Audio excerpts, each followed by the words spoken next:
muchos temas, creo que ha abordado muchos de ellos, pero hay un tema central que yo quiero poner en la mesa que me preocupa con las tres propuestas. Y a las tres, tal cual, se los quiero poner en la mesa. El presidente ha sido muy claro, está enojado porque no tiene una corte subordinada.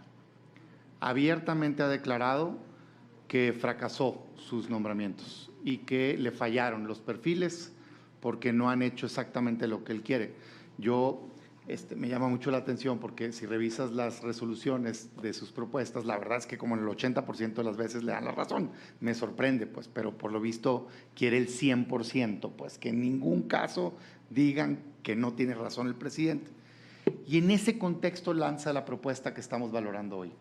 Tal cual, no soy yo, o sea, él es el que centró el debate y dice, no me voy a equivocar y aquí están tres propuestas que yo creo que me van a hacer leales al proyecto y al movimiento. Y esa es mi preocupación central. Lo digo con pleno respeto de los tres perfiles, pero el tema central para mí es independencia, autonomía. En su caso, no cae en el incumplimiento de requisitos del 95, porque dice secretario de Estado. No puede ser secretario de Estado el último año, pero sí creo que es justo decir que en la interpretación de lo que el constituyente estaba tratando de proteger, que es que no existiera una subordinación directa del Ejecutivo y que no existiera un conflicto de interés, es lo mismo, porque en los tres casos trabajan directamente con el presidente.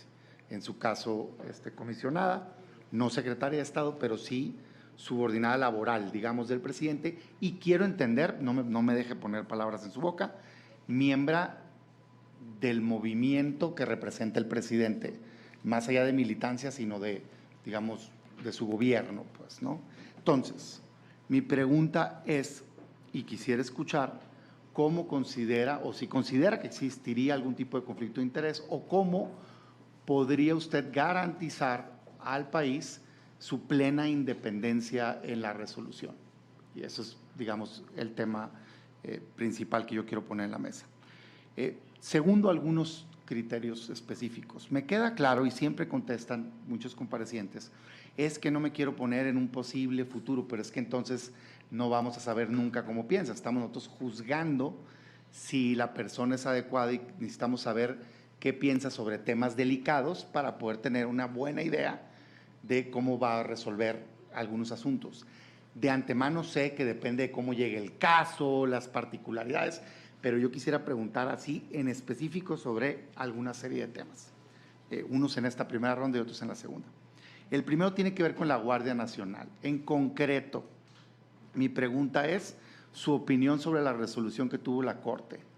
¿Cree que era constitucional o no la ley secundaria que le daba el control operativo y administrativo a la Sedena y que ponía como titular, aunque decía que era Secretaría de Seguridad Pública, ponía en el orden de estructura a la Sedena arriba? Es un tema que ya se resolvió, creo que perfectamente se puede dar una opinión sobre eso y creo que es un tema que se va a volver a poner en la mesa seguramente, ¿no?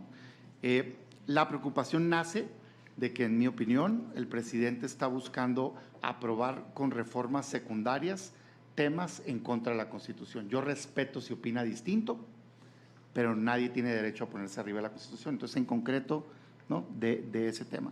Segundo, voy a regresar a prisión preventiva oficiosa.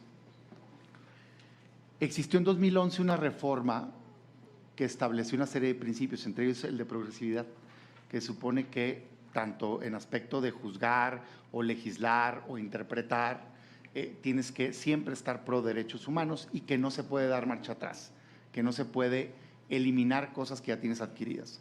Mi pregunta es su opinión con respecto a que se continúe ampliando el catálogo y si eso vulnera o no el principio de progresividad. Entiendo que para atrás pues pudiera ser que no, pero si es o no correcto que se continúe ampliando el catálogo de delitos que caen en prisión preventiva oficiosa, eso con la perspectiva del principio de progresividad, si lo vulnera o no, que está con igualdad de jerarquía constitucional en el artículo primero. Y sobre ese mismo tema, si usted considera viable analizar la interpretación que se puso sobre la mesa a la Corte de que la Corte interpretara qué significa prisión preventiva oficiosa y que no se entendiera que en automático significa otorgarla, sino que el juez esté obligado a analizar no solo esperar si la pide el Ministerio Público o no, como una posible salida de solución. Y por último, en esta pregunta, otro tema que fue decidido y que creo que seguramente va a volver a ponerse en la mesa, consulta popular. La Constitución establece una serie de restricciones de cuándo puede proceder o no. Sin embargo, la Corte decidió interpretar que se podía someter a consulta popular el caso de los expresidentes. Para mí, como abogado, es muy claro. Si alguien es culpable, lo tienes que meter a la cárcel. Si alguien es inocente, lo tienes que dejar en libertad. No creo que sea un tema que le tengamos que preguntar a la gente y creo que tiene una prohibición constitucional. Pero parece ser que no está tan claro porque los ministros y ministras decidieron en su mayoría que era legal preguntarle a la gente sobre si alguien tenía que ser procesado o no. Le quiero preguntar su opinión con respecto a esa resolución que tuvo la Suprema Corte de Justicia de la Nación. Por sus respuestas, muchas gracias.